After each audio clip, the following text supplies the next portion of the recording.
En France, je vous le rappelle, l'impôt sur la fortune, l'ISF, a disparu au profit de l'impôt sur la fortune immobilière. 1 300 000 € de patrimoine net, avec certaines conditions, c'est le seuil en France pour être imposé, éligible à cet impôt sur la fortune immobilière.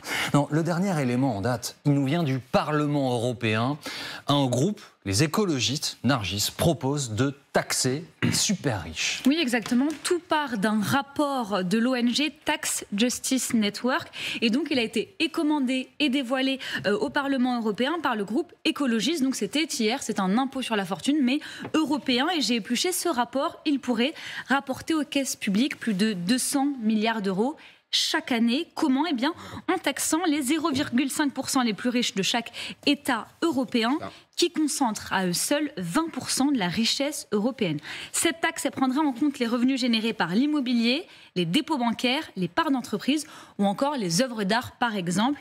Et pourquoi? Eh bien, pour financer la transition écologique, mais aussi pour une meilleure redistribution des richesses. Le groupe écologiste propose, par exemple, eh bien, d'employer 7 millions d'infirmières supplémentaires. Alors, ces chiffres-là, il faut le préciser, c'est important, c'est au niveau européen. Les 213 milliards, on verra la ventilation tout à l'heure. Déjà, sur le principe, c'est une bonne idée ou pas? Écoutez, ça s'étudie. Ça s'étudie parce que ce matin. Pas du tout, non. J'ai toujours défendu les principes de justice, d'équité fiscale. Non, ça s'étudie dans la mesure où il peut y avoir des périodes. C'est l'histoire de la fiscalité. Au début du XXe siècle, aux États-Unis, on a un président, dans la première partie, qui institue un impôt jusqu'à 80%. 80% sur le revenu, je ne sais pas si vous vous rendez compte, c'était plus de 200 000 $, pratiquement on prenait 80%. Pourquoi? Parce que le monde était en situation de crise, c'était une crise de 20... Là, on est confronté à une problématique qui n'est pas comparable, mais il y a un principe général des impôts qui est un principe d'équité, qui est celui de progressivité. Et malheureusement, la progressivité, elle est limitée, si vous voulez, elle est incomplète. Donc, qui est un impôt sur des super fortunes, alors c'est un peu plus, Nargis le précisait, un peu plus de 3 600 000 € de patrimoine net. Le patrimoine net, c'est votre patrimoine d'ensemble déduit des dettes. C'est ce que vous avez vraiment, si vous voulez. Avec un taux, vous savez, c'est deux choses. Le prêt qui est en cours, la maison appartient encore à la banque. C'est ça. Pas encore. Voilà, vous venez d'acheter une maison et vous êtes dans les 6 premiers mois, la maison ne vous appartient pas, puisque vous ne l'avez pas payée par définition. Mais bon, un impôt, c'est deux choses. C'est une assiette, donc ce serait au-delà de 3,6 millions, et c'est un taux. Le taux, ce serait de 1,50 à 3, à peu de choses près. C'est pas confiscatoire, ça s'étudie. Mais alors, dans le contexte, pardon Pascal de vous interrompre, mais dans le contexte de difficultés, nous avons rappelé sur ce plateau que la France avait 3 000 milliards de dettes, plus de 100% du PIB. Ça rapporterait chaque année plus de 46 milliards à la France. 46 milliards, c'est quand même pas neutre, Soisig. Est-ce que cette fois-ci, cette proposition, parce qu'elle est faite au niveau européen, elle peut passer la barre? Elle est très intéressante, cette proposition. Je rejoins Pascal. Sur les questions économiques, voilà, tout arrive. Nous sommes donc jeudi, nous sommes le 21 septembre, et le moment est arrivé. Non, mais ce que je trouve malin, c'est que, vous voyez, le débat sur l'impôt sur la fortune en France, c'était un débat de posture. Là, ce que je trouve intéressant, c'est qu'il y a la notion d'impôt européen, et je pense qu'on doit y arriver pour financer la transition écologique, et que ça se joue au niveau européen. Donc je trouve que la proposition, que c'est malin, que le fait que le chiffrage de la transition écologique est tellement énorme. Regardez le rapport de Jean Pisani-Ferry, c'est 66 milliards d'euros rien que pour la France d'ici 2030, oui, dont 34 millions de financement public. Donc on a besoin d'énormément d'argent pour passer ce cap. Et donc je pense que si on n'est plus dans quelque chose presque de pavlovien, c'est-à-dire être riche c'est pas bien et il faut absolument t'accélérer, non, il faut trouver des solutions. Je pense qu'il faut partir du but. Donc le but, c'est financer la transition écologique. Comment on fait? Et bien cette proposition, je la trouve très maligne. Alors je voudrais vous montrer un élément que j'ai trouvé pour le coup, et reprendre votre expression, très malin en termes de communication. Ce groupe écologiste a traduit en fait les possibilités financières en emploi, en choses concrètes. Ça permettrait au niveau européen de payer les salaires de 7 728 512 enseignants du primaire. Ça permettrait d'employer 7 378 091 infirmières supplémentaires. C'est de la communication, François, parce qu'évidemment, dans les grands ensembles, on ne prend jamais le chiffre, on ne le dédie jamais à un poste comme ça.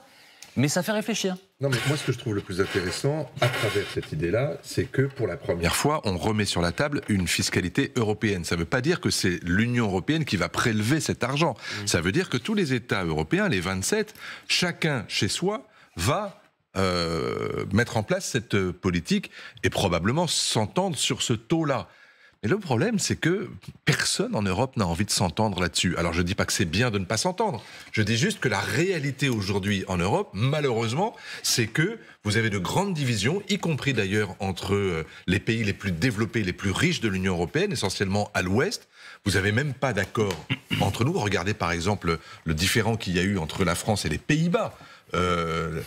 Sur la notion précisément de dépenses publiques, de déficit, d'endettement, les Pays-Bas ayant pris la tête d'une sorte de ligue de ce qu'on a appelé non pas les frileux, mais les radins, voilà, ceux qui disaient non, il faut faire de l'économie sur les dépenses publiques, ce qui est pas faux. Et donc ces divisions-là, elles existent aussi entre l'Ouest et l'Est, parce que faut voir la réalité des choses. Si vous allez parler aujourd'hui d'impôts et de fiscalité supplémentaire à des pays comme la Slovaquie par exemple, ou la Bulgarie, je suis pas sûr que ça passe, parce que là pour le coup on a vraiment des différentiels de fiscalité très très importants. Bref, c'est une excellente idée.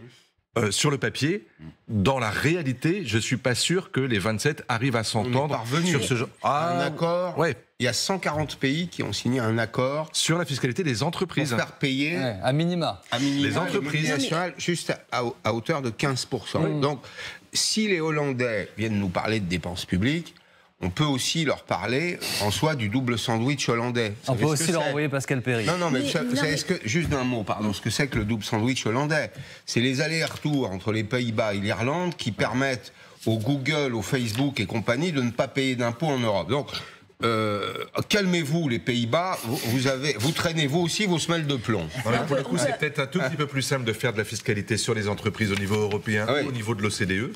Mais sur les ménages, c'est quand même beaucoup plus compliqué. Là, même si on parle de ménages particuliers, là, en l'occurrence.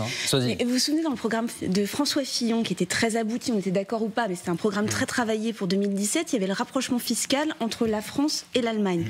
Après, la question, c'est est-ce qu'à un moment, on n'arrive pas à la fameuse Europe des cercles concentriques, c'est-à-dire certains pays qui se mettent d'accord et ça donne une impulsion, alors tant pis pour ceux qui ne viennent pas, mais il y a sans doute quelque chose à jouer parce que les différences de fiscalité entre pays joue souvent en la défaveur de la France, et donc une harmonisation, même si c'est pas une harmonisation à 27, va obligatoirement dans le bon sens. Écoutez, Henri Sterdignac, il est membre des économistes atterrés, près de 50 milliards d'euros chaque année pour la France. C'est ce que dit cette proposition.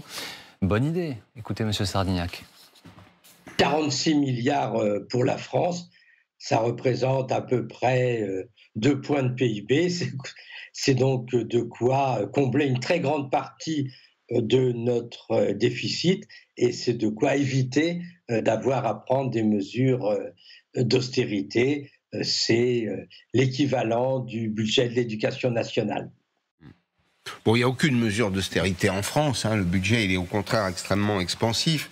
Henri Sterdignac a une lecture qui est une lecture très politique, mais il pose néanmoins une question qui est intéressante, c'est qu'est-ce qu'on en fait ? À supposer qu'on parvienne à lever 46 milliards d'euros, qu'est-ce qu'on en fait ? Moi, je pense que la première mission, il y a deux choses. Si c'est pour recruter des fonctionnaires en plus, pour moi, la réponse, c'est non. C'est pas un problème de moyens. Non, mais pardon. Même dans les écoles, dans les hôpitaux. Alors, dans les écoles, nous avons un taux d'encadrement par élève qui est le plus élevé d'Europe. Est-ce que c'est un problème de moyens ? Alors, pardon, on ne va pas refaire le débat de l'éducation nationale. Non, attends, pardon, c'est extrêmement corrélé. On en fait quoi ? Si c'est pour des fonctionnaires en plus, la réponse c'est non, de mon côté. Si c'est pour, en effet, désendetter le pays et financer la transition écologique qui, là, est une véritable cause mondiale, je dis oui. Alors oui, attendez, 10 fois. Pascal, certains pays ont déjà mis en place une taxation exceptionnelle sur les super riches. Oui, exactement, comme l'Espagne qui a pris les devants. C'est tout récent, ça date de janvier 2023. Et donc, en Espagne, il a été lancé une taxe de solidarité sur la fortune pour atténuer tout d'abord les effets de la crise énergétique, mais aussi ceux de l'inflation. Alors en quoi cela consiste? C'est la même chose, taxer les patrimoines supérieurs à 3 millions d'euros net,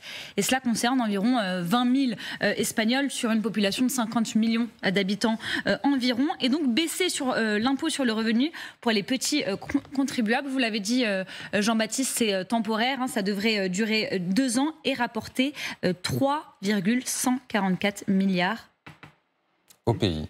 Et vaste communicant en fait, François. Là pour le coup l'objectif, pour prendre le raisonnement de Pascal, alléger les plus bas salaires pour leur permettre de respirer un peu dans un contexte d'inflation. Oui, mais en France, les faibles revenus payent très très peu d'impôts, ou quasiment pas du tout. Donc on est d'accord, donc c'est pas tellement ça le but du jeu. Le but du jeu, c'est effectivement de choisir le fléchage pour pouvoir soit effectivement embaucher davantage d'infirmières, davantage d'enseignants dans des professions, ou davantage de magistrats ou de policiers, ça dépend vraiment des priorités du moment pour le gouvernement, soit ou peut-être de faire ce que indique Pascal, c'est-à-dire qu'effectivement, nous sommes en retard, et tout le monde le sait, sur le financement de la transition énergétique. Donnons un coup de boost sur ce volet-là, avec ce genre de... Alors attendez, parce que... Il faut choisir ses chantiers. Avant de s'harmoniser au niveau européen, il faut déjà se mettre d'accord en France. Alors je vous soumets 2 citations. Le propos du président de la République est rapporté, il a été entendu par quelqu'un qui se trouvait dans la pièce. Ce ne sont donc pas mes termes. Au sujet de la fiscalité des plus riches, Emmanuel Macron estime qu'il faut éviter, je le cite, le piège à con. Piège à con, c'est l'utilisation, c'est le terme utilisé par le président de la République. Et attendez, je complète avec un point de vue que vous allez comprendre évidemment opposé, celui de M. Moscovici, patron de la Cour des comptes. Lui dit: je ne balayerai pas cette proposition d'un revers de main, je pense qu'elle mérite débat. On n'est pas rendu chez nous, donc avant d'harmoniser au niveau européen, il faudrait qu'on se mette d'accord. Emmanuel Macron a le mérite de la constance. C'est ce qu'il dit depuis 2016, même avant, quand il était ministre de l'économie. Après, il s'est lancé dans la campagne présidentielle. Il a commencé par supprimer l'impôt sur la fortune et le transformer en impôt sur la fiscalité immobilière. Donc, lui ne veut pas en entendre parler. Il est toujours dans la doctrine du ruissellement, c'est-à-dire on libère les riches, on les laisse s'épanouir, aider à la croissance, parce qu'ils aident à la croissance, en tout cas les entrepreneurs ou les patrons, et puis ensuite ça finira par rejaillir sur l'ensemble. Mais ça ne fonctionne pas. Il y a des voix qui s'élèvent, alors peut-être sur l'aile gauche, pour dire il faut réfléchir à ces sujets. Oui, mais d'ailleurs, quand c'est revenu sur des questions, quand il ne s'agissait pas de transition écologique, ça n'a pas trop marché. En revanche, quand ça a fonctionné, quand Jean Pisani-Ferry, qui est l'architecte de la campagne d'Emmanuel Macron, du volet économique de la campagne d'Emmanuel Macron de 2017, a dit oui, il faut dans son rapport sur la transition écologique et sur le prix de la transition écologique, il a dit oui, il faut une fiscalité, mais environnementale. Oui, qu'on prenne des mesures temporaires, d'accord, très bien. Il y a une période particulière dans l'histoire économique. Cette période, c'est qu'il y a des tensions de caractère géopolitique, et puis il y a un enjeu qui concerne notre santé, notre avenir, l'avenir de nos enfants. C'est comment on décarbone notre production, comment on change de modèle énergétique. Pendant longtemps, le charbon a été abondant, pendant longtemps, le pétrole a été abondant, il reste 150 ans, entre 100 et 150 ans de réserve. Bon, on sait que plus on brûle du pétrole, plus on hypothèque l'avenir des jeunes gens. Donc situation exceptionnelle, mesure exceptionnelle.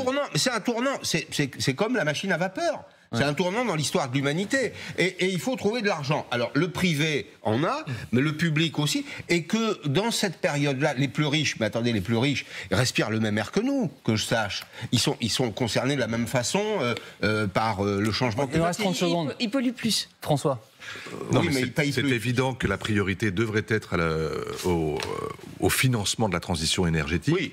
Je constate juste que en Europe, et même au-delà de l'Europe, par exemple au Royaume-Uni, tout le monde n'est pas d'accord. C'est incroyable de voir que pas plus tard qu'hier, Rishi Sunak, Premier ministre britannique, revient sur les engagements pris par Boris Johnson sur l'incroyable ambition qu'il avait de financer, franchement, mais de façon extrêmement dynamique, la transition énergétique. Il revient dessus parce qu'il s'aperçoit qu'auprès de son électorat, c'est pas possible.